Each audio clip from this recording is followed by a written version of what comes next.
Yo, YouTube, what's good? It's your boy Kari here, back with another video. So if you didn't notice, these are not my normal surroundings. Your boy's back in the Matrix.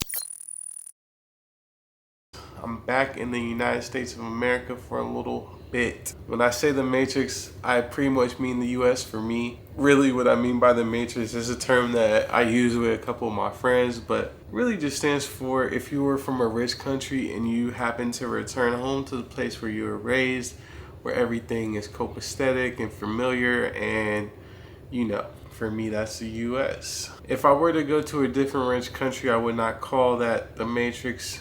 I would consider that just another country. So if you're from, let's say, the UK or something, when you go back home, that's your Matrix. If you come to the US, that's just another country because things are different to you from country to country, right? But when you go back home, everything is familiar. It's like a rush of nostalgia. Anyway, today I really want to talk to you guys about some observations and some takeaways that I have after living outside of the United States for almost 4 years. I'm going to compare some things to where I was living, Colombia, that's right, the United States and Colombia, and some of the differences and things that I noticed since coming back. It's been only a week, guys, so this is fresh off the presses. This is my opinion after living in Colombia for over 3 years, almost 4 years. So I do come back to the United States a lot, maybe 2 to 3 times a year, but this is my first time that I'm really giving a fresh kind of opinion right after leaving Colombia. I always have kind of the same feelings whenever I get back to the United States. It's really what I'm going to talk about in this video, the comparison between the two. One of the first things that always sticks out at me, at least in recent years, is the inflation, guys. When I touch down, as soon as those tires hit the tarmac and you get up in the airport, things are more expensive than they were when you left. At least for me, when I'm gone for 6 months or a year at a time, prices change, and it seems like they're changing a lot quicker nowadays. First, when I'm at the airport, I see prices for everything have gone up a little bit more, but I will say it's been happening for about the last 2 years. It seems like the price of nothing will stay the same. This is a problem that we've had since COVID. We know that this problem is closely tied to the economy and the supply chain. There is a similar thing going on in Colombia, and pretty much everywhere I've traveled this year seems to be expensive, going up in price. People say the same thing across the world. The next thing that I notice is that the people are very different. I start seeing more black people, more white people, and Asians. Obviously in Colombia, you mostly see Latinos and Colombians, right? You'll see some black people who are Colombian most of the time. And so in Colombia, most of the population is Latino. While there has been a huge spike in foreigners moving to Colombia, they are still a drop in the bucket to the majority Colombian population. For me, it is a charcuterie board of cultures, and my eyes welcomes it. After living in a majority Colombian population, it's just cool to see different people, different types of people. But at the same time, it's not like when I'm in Colombia, I'm like, hey, I just want to see foreigners everywhere. I actually don't like seeing foreigners in Colombia, so it's really weird. Like in Colombia, I really love that it's mostly Colombian. And then when I come to the United States, I appreciate that it's a mix of a lot of different cultures, Could you imagine the United States just black and white? No Asian, no Latino, nothing else. It wouldn't be the United States. When I left the United States, I did not appreciate the diversity the country has, and it gives you the sense that the US is a place where cultures meet, mix, and mingle. Now that I've been here for about a week, I definitely think that there are aspects of the US that I missed and almost forgot that I like. For example, in places like Texas, I love that most people are able to afford to have their own space, complete with land. In the big cities in Colombia, most people can only afford to live in apartments, and the cities are filled with them. It isn't impossible to have a yard in Colombia in a major city, but it's incredibly hard to find and very expensive if you do. One thing about the United States is that we're blessed with land, space. There's a lot of the United States to go around. And even in Colombia, you could say there's a lot of open space, but people congregate more so in the cities, and you see that in most places around the world. There is usually countryside, but people prefer to live in the city.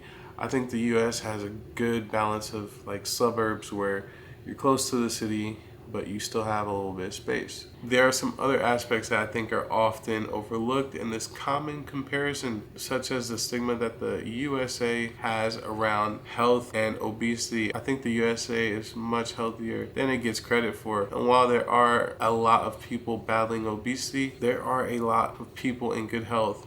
And the ratio varies a little bit depending on the region of the US or the state in the US that you're in. But in general, I just feel like the US has extremes. Like, you get a lot of people that are overweight, battling obesity and these types of things. But we probably have some of the most healthiest people in the world as well. This is just not something that translates easy statistically. When you compare statistics from some other countries, it can look like the US has, the worst health, or it's the least healthiest place to live, but there's options. One thing that I was mentioning earlier about us having space, I see a lot of people out enjoying, walks, hikes, this types of things.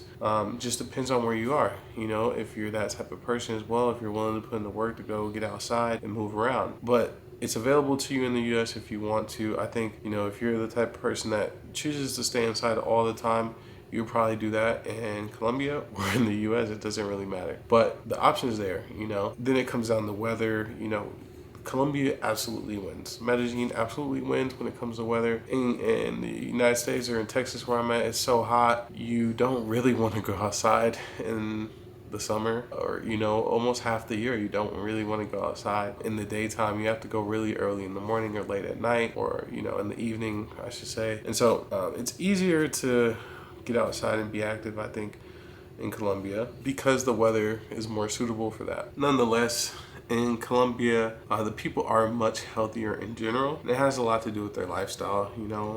They have a different work culture. They have to walk a lot. Wherever their commute is, it usually involves, getting on the train, taking a walk, going up a hill, something like that.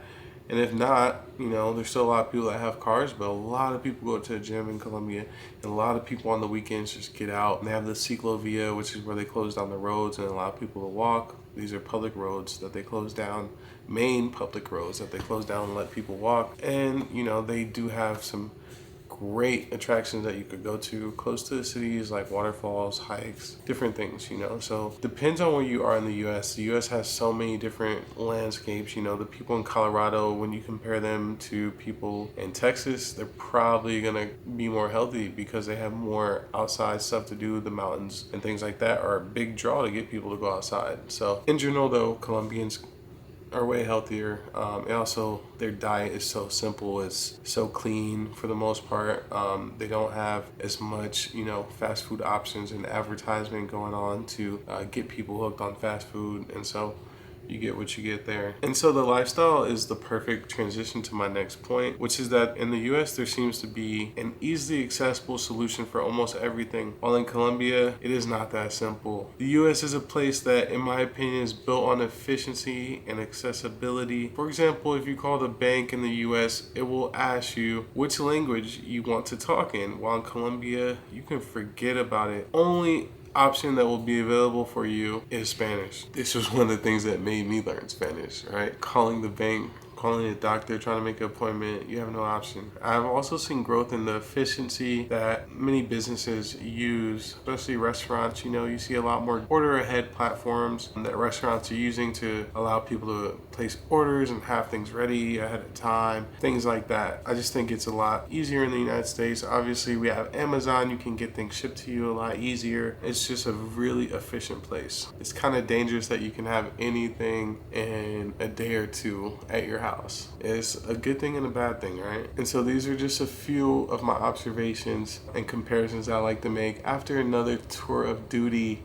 in Colombia, guys. All things considered, I'm constantly debating whether I want to return to the US or stay in Colombia. I also think a lot about moving to new places. I've been to more than 5 countries this year alone, and each one makes me think, what if I lived here? When it comes to moving to a new place, I would absolutely be open to it, if it was easier. What most people don't talk about is how difficult it is to legally immigrate to another country. You have to really want it, and no place has made me feel that strongly to go through the process, which can include searching for a new job, finding a visa that will satisfy your needs and that you can qualify for, and also finding a place to live and making friends, amongst other things, not to mention the cost of all that. Perhaps sometime in the future I will move to another country, but for right now that is not an option I am considering seriously. Now the other two options, to continue living in Colombia or return to the US. I think I will eventually return to the US, but for the time being I don't see myself spending most of my time